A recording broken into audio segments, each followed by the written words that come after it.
Welcome to Rebecca Sounds Reveille. Today's show is going to be a real treat because I have somebody who's been a radio show host for over a decade. In fact, she hands out advice to listeners as well as making, well, complicated financial news really easy to understand. And for me, I like that, and I know that you will too. In fact, her show is called Money Strategies with Debbie. Maybe you have heard it. I hope you have, and if not, after the show, I hope you will. She also speaks frequently with university students in business classes about money and finances, well, for their soon to be small businesses. In fact, we hope that many people are starting to make small businesses because, well, that helps really our economy, right? Yeah. And she's a graduate of the University of Texas at Austin, and she has been helping clients for over 20 years with investments, mortgages, insurance needs, and a lot of other financial things. In fact, she's the CEO of DLB Financial. And with a warm welcome, I would like to have her here with us now. Welcome, Debbie Floyd. Hi. Hi. How Hi, are you? I am fantastic. And really, this is such a treat because it is so refreshing to have someone with your knowledge and experience on the show to help the audience become more equipped with their finances. How did you get started doing this? Well, my mom and dad divorced when I was in high school, and I was left with my mom, and my dad moved on to other families and other things. And so I had to help her. She really didn't understand how to do much. I didn't either, but it was a quick study. And I had to help her learn to strategize with her money, how to pay bills, how to invest money, what were CDs, what's the rate of return, how much money do you need? And so I think my needing to help started back then, and I've been helping families ever since with their finances. This is really neat because your passion went not only from one-on-one working with clients, but you've taken it to the education in an institution setting as well as over the airwaves so that everyone can benefit from your knowledge. And not often do people do that. Kind of oftentimes we hold certain secrets to ourselves because we want to, you know, I don't know, kind of grow wealth on our own. But Right. when we do Well, that, everybody has a different way of doing it. And the yes. problem is there's a lot of information out on the internet. I mean, there's no lack of information on how to do it, just like there's no lack of information on how to lose weight and get in shape. But it's different for everybody. We all have our lenses our own way. So we see the world a certain way, and how you see money and how you react to money has everything to do with how you were raised with money. So if you were raised with a lot of money, you know how to maneuver it. You might have heard people talk about it a lot. But for most people, that's the last thing that they want to talk about is money. They don't want to talk about, sharing rent and paying bills as teenagers in college. They certainly don't want to do it as they get married. And that's when it becomes very formed in someone's mind of like, what is money? Is money something to be spent freely and donated and cherished? Or is it something that you hoard and you hang on to and you don't let anybody close to because you're afraid that you'll lose it? Either of those two things are wrong. Interesting. That is very fascinating to think about. And we're in a position right now because I have heard that we are sort of on the brink of a certain economic position, and it isn't favorable. Right. I mean, we've had 10 years of great increase, and people in their 30s were in their 20s the last time something bad happened with the economy. They don't remember that. So it's new for a lot of people. The sky is falling. So if you look back in the magazines with Time magazine and headlines over the last 50 years, the sky is always falling, whether it's war, the presidents, Democrats in the House, Republicans in the House, whoever is making whatever rules, everything is falling. that's not really the reality. The reality is it is for whatever it is for your family and how you've set up your life. So times can be really good, but if you've lost your job or you're not well trained or you've had to liquidate your 401k for a death or an illness, things aren't okay, even if the economy says it's great. So it's very localized. It's very about your family. I really like that you've said that, because if you listen to or you look at other people, you'll hear them say, I wasn't affected by. And so that Right. equates to, I have managed my money well. Right. Or I was scared before that happened. So I put my money in safe things. Safe things didn't take a dive. Therefore, I'm fine. Well, then you listen to other people that are risk takers and they gambled and they're fine because they knew how to gamble. And then you've got the people that thought they were safe, but they were really gambling. And they're the ones that are all messed up because they didn't know how, like some people, they didn't understand real estate comes and goes. It ebbs and flows all across the country. Well, you got to buy it a certain way, hold it a certain time. There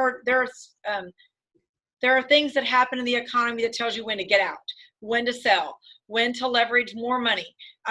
Now I'm personally leveraging my money. Rates are at an all-time low. So everybody goes, well, why would you leverage it now? Times are good. Well, that's when you do it. You don't do it when times are bad. So I think we need to kind of have an education from an outside third party, not with our family, not with someone. You don't go to someone that doesn't have money to help you regulate how to make money. You That only makes go to perfect people that make money to help you make money. All the yes, that people can't make money. They that already makes know they can't. Yeah. perfect sense. That makes perfect sense. I mean, and you said two things that I picked up and then really further solidified it when you said they didn't know and understand, and then later solidified it with education. Even further with that, you need to go to somebody that's a third party outside of your family that Right. is an expert in money. And Right. that is exactly what you do. And you do all of those things. You educate people and you're an expert in financial growth. This You have is to know, phenomenal. you do have to know how to pick the person to help you. So do if you're in a marriage and the marriage isn't good, do you go to all your other friends that have been divorced with not good marriages? Or do you go to someone that has a good marriage and say, help me be better? So it's like a financial advisor.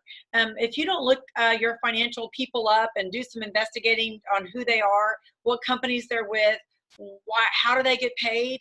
If you're with a big box financial planning company, you get paid to sell products. That's Hmm. how you earn your living. So you're going to push certain things that the companies want you to push. If you're with an independent company, as an independent person, I do whatever it is you need done. I don't care if you don't need insurance, you don't get insurance. If you don't need term policy, you don't get that. If you need long-term care, you get that. I'm not paid to push certain things. You've got to look at what the lens is they're projecting to you for. Do they get paid based on money under management or products sold? And a lot of people don't even understand that. So you're not even looking at the right people to help you sometimes. Well, that makes a lot of sense. I mean, a lot of sense. And I can totally relate to that because I have been, referred to somebody who was just getting into certain businesses, and they said, okay, go see so and so because they are getting into this, you can help them and it's going to help you. And when I got there, there were needs that were being pushed on their part that were not Sure. my needs. Well, And they need to make money however they make money. So with me, I do mortgages, I do investments, I do life and health insurance.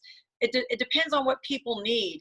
I'm not captive to just one type of thing. So when the market changes in mortgages and people the rates are really low right now, I push people to refinance if that's what's best for them. If they need to mhm, pay off high income bills, personal debt that they have to other people or credit card debt, I help them restructure their finances based on what the market is today or what they're projecting their life's going to be. If they're going to retire in a few years, now is not the time to rack up a bunch of credit card debt and buy a bigger house. This is the time that we need to reevaluate and make that money stretch. Depends on what their health is. For me, I have two kids in college and I'm paying for their college. That's a lot of money for a It single is. mom to pay for. So what I have to do is take the money that I have and figure out a way to make it stretch so I'm not using all of my retirement for them and there'll be nothing left for me. I wouldn't recommend that to anybody.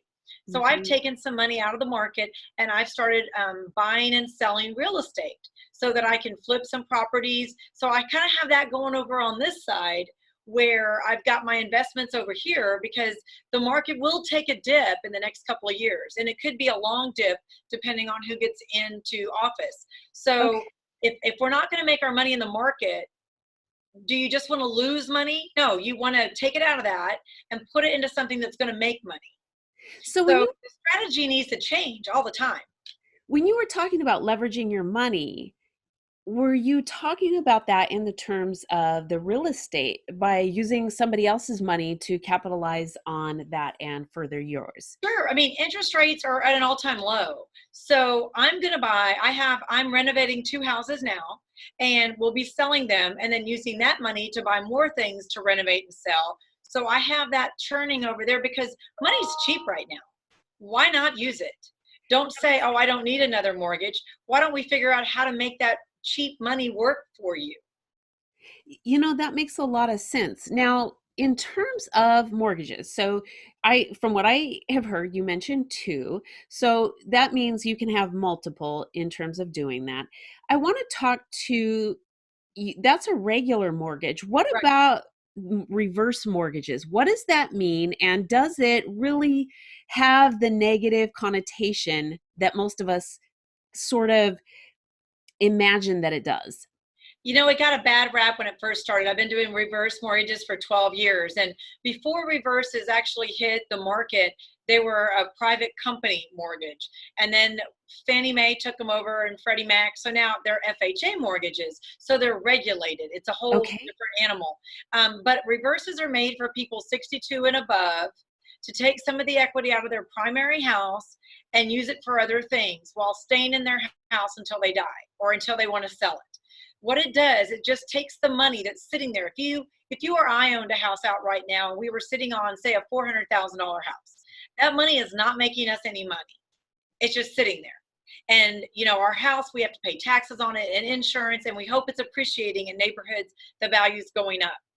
What a reverse does is based on your age, it allows you to take money out of that house and never pay it back. So now that's money that's out that you can put to work for you. So I've had people buy investment properties, fourplexes, duplexes, apartments, start a business, do other things with that money that would have just been sitting in their house. You can still have the $400,000 house, you're only paying $185 for it. And then So the rest of that money, you get to use any way you want. You can invest it, buy long-term care, insurance, start a job, take grandkids to Florida, whatever you want to do. But it allows you to move your money around differently. That's all. now, could somebody pay that back? They can if they want, but there's no reason to. So as you age, there comes a point in everybody's financial life. Like right now, I'm making it so that I can spend it on my kids' college. After they're out of college, now what am I going to spend it on? I'm gonna have a house. I'm gonna have a car. I'm gonna have money to go on vacations. I have long-term care already. I have term insurance, so when I die, they get some. What else do I need? Well, you might want to invest it. You might want to leave it to other people, charities, nonprofits, whatever, or you just might want to have a huge cushion. The problem is, and this is where your part of women talking comes in, women are not the first to pass away in a marriage. The men are. The men Right. get sick, the men have heart attacks, strokes. A lot of the people are not insured properly and takes a lot of their cash out of IRAs, 401ks, retirement plans, Social Security. All that money comes out to pay for the guy. The guy dies and there's a lot of expenses with that. So typically the woman is the one that's left. She's left with a house that usually has a mortgage on it because she's had to cash out, quote, cash out of the house to pay some of the medical bills off. So now she's in a leveraged house living on Social Security. That's all she's got. Well, that's a Right. really bad place to leave her. So we need to get cash flow in. So what a reverse mortgage does, it actually gives us more ways to get cash flow. Like I said, I've had people buy rental properties, and then if that property is paid off or leveraged with a loan, they still get the positive rent coming through. At some point, you quit needing to have money stored up in the bank, and you need to start paying medical bills, long-term care bills, insurance. The first few years of retirement, everybody's going and fun and things are great. And then something unforeseen happens, but it's really not unforeseen. The numbers speak for itself. There's a health problem, cancer, heart attack, stroke. All these things happen as we age. And people act like, oh my God, this is the first they've ever heard of cancer or a heart attack or a stroke. They just don't think it'll happen to them. And then, so what I see is the aftermath. I see the families coming in saying, right now we're healthy, we've got all these investments, and we don't need your help until someone passes away, until someone has a heart attack, and then they can't work. And then they're going through all the liquid assets they have. They run out. So we have to protect that while we're healthy. So who gets the house if they pass away then? So the house is put up for sale just like you or I would sell a house, and the loan is paid off. The blessing, the big benefit of the reverse is if you or I sold a house, say our house is worth $300,000 and we pass away and the loan has grown on a reverse, it goes backwards, so it gets bigger. Okay. As your loan gets bigger, your value may stay here. So what if you owe $350 on your house and you haven't really kept it up? You're in your 70s, you didn't do the maintenance on it. It's really only worth $250. Well, that spread right there, you or I would have to pay that out of our IRAs or our death benefit of our insurance. Our estate would have to pay that money. With the reverse, the spread is paid for by FHA. Every month we pay FHA mortgage insurance. That's what mortgage insurance covers. So rather than the estate paying for it, now you've got FHA paying for that spread. So your estate still gets your life insurance, all the other things. You put it up for sale like you do a regular house. Put a sign in the yard, get a real estate agent, they market it, you go to closing. Whatever the house doesn't pay for, FHA pays for. So the house actually is responsible for the house note, not the people. Okay. And how does this compare to, and can you still get a second mortgage? You can always get a second mortgage, but once you do a reverse mortgage, that's the one of record that gets paid first. In some states, you can get a second lien or a home equity on top of it, but those are rare. Usually when you take out a reverse mortgage, that's the only one you get. Now, if you or I wanted to, have a regular mortgage and then get a home equity loan, those are still available, but they're not really home equity loans anymore. They're for a pool. They're for something tangible. Those are even really hard to get. Banks don't like loaning above 80% loan to value on a property. So they want you to keep 20% equity in. Most people, when you go back to the well over and over, you broach that 80% part, you're not going to get more money than that. Every state's a little different. Texas is where I'm at.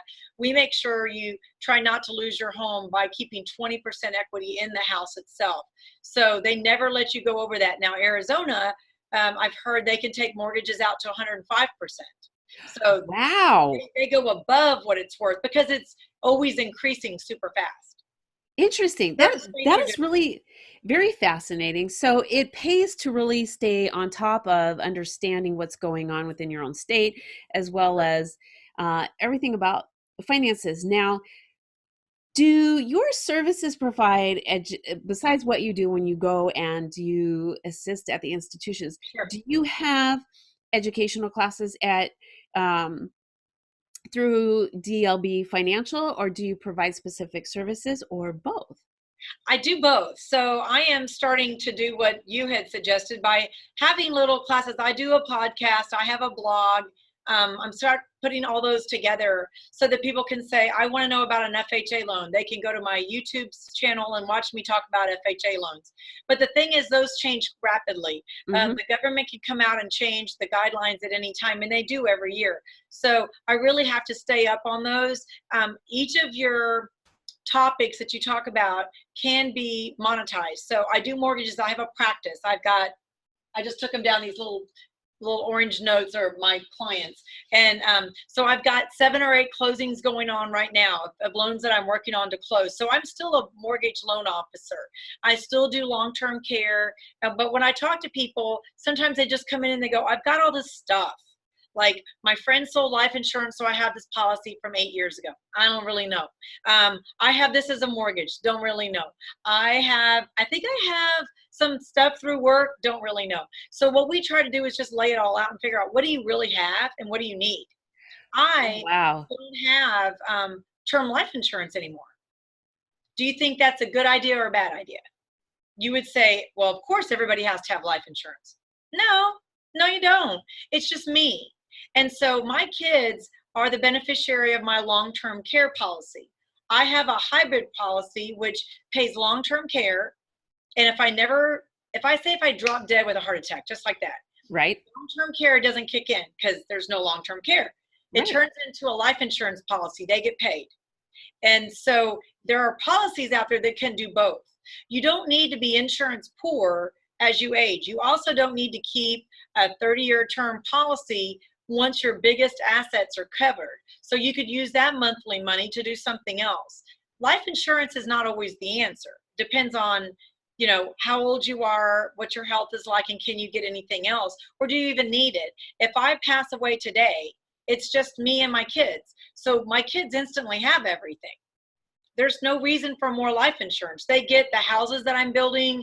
They get all the money in my bank accounts. That's plenty for them. They're teenagers. I don't need to leave them $1 million each, right? I need Right. to give them a start or at least finish out their college. They got enough money for that. So I don't need any more for that. My goal is not to set them up with so much money that they never have to work. That's not my goal. Right. So we have to look at what's the family goals. And if you have multiple kids, you can't set every kid up like that. And for half of the people that I work with, their kids are better off in their 30s than they are in their 60s. So they don't even consider leaving money to kids anymore. So it's Right. very family specific.